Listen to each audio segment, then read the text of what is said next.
Sejak awal tahun 1970, mayoritas masyarakat Desa Raya Kabupaten Karo menggantungkan hidup mereka sebagai petani bunga.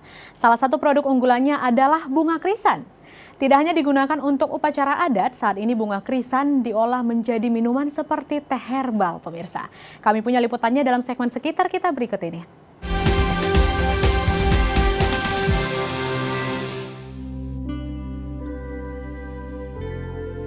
Tanah Karo, sebuah wilayah di Sumatera Utara yang berada di ketinggian 600 hingga 1.400 meter dari permukaan laut.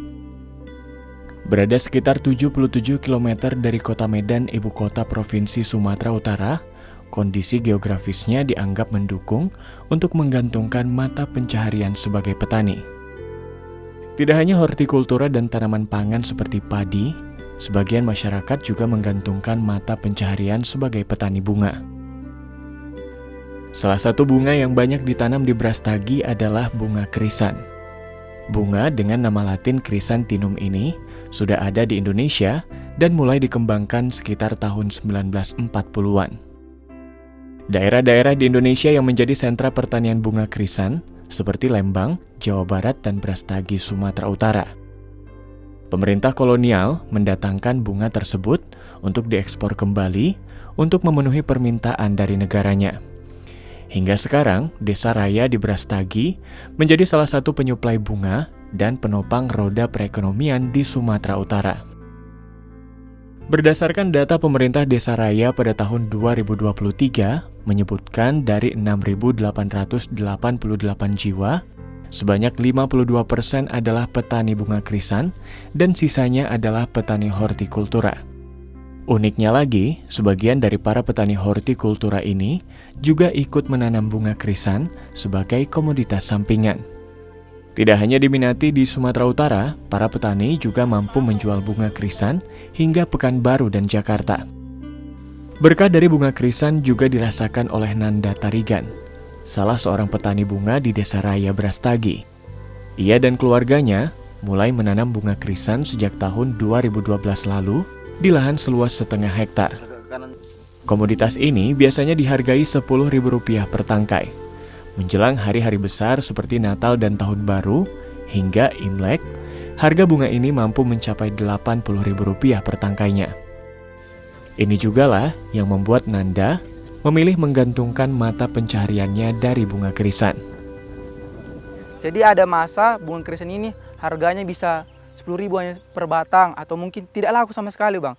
Jadi dengan adanya BUMDes khususnya Bang Karni ini, dia bisa menampung hasil pertanian masyarakat khususnya bunga ini untuk bisa diolah, Bang. Diolahnya itu menjadi teh celup. Ini yang program yang sedang dilaksanakan, Bang, sedang diupayakan. Jadi hasil pertanian itu kalau dulu kan terbuang sia-sia, Bang. Jadi harapannya kalau sekarang itu hasil pertanian itu bisa dikelola untuk ekonomi masyarakat, Bang.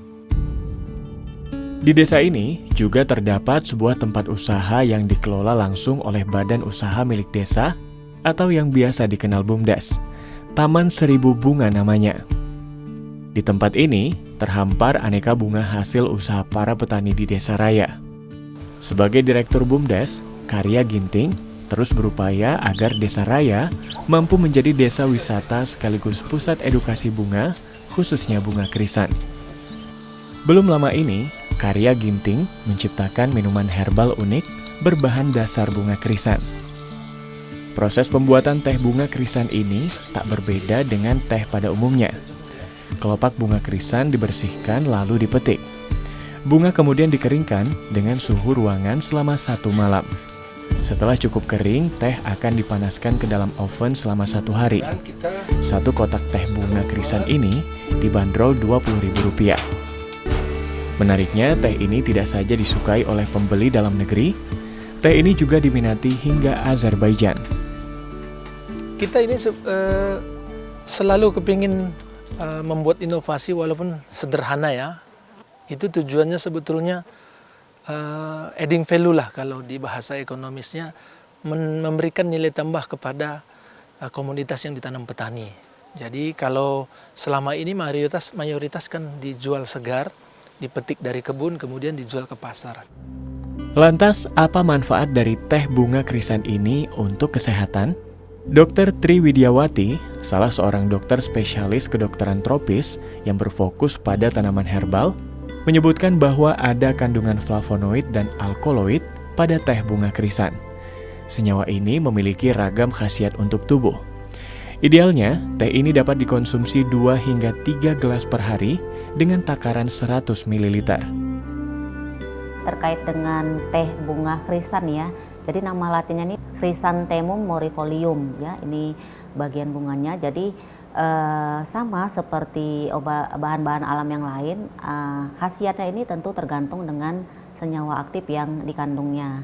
Jadi kalau untuk daun teh krisan ini dari beberapa literatur menyebutkan yang sudah meneliti ya, ada kandungan-kandungan yang berkhasiat sebagai anti kanker, antibakteri, kemudian antioksidan, anti jamur, mengurangi nyeri atau analgesik, dan juga mengatasi peradangan, antiinflamasi, dan juga bahkan mengatasi untuk keadaan epilepsi atau antikonvulsan.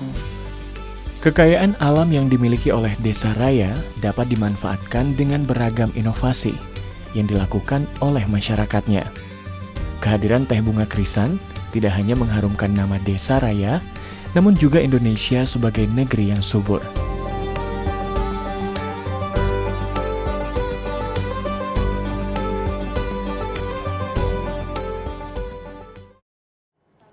Sekian program Bingkai Sumatera. Saat ini Anda juga bisa menyaksikan program unggulan Daai TV di platform Daai Plus yang bisa diunduh secara gratis.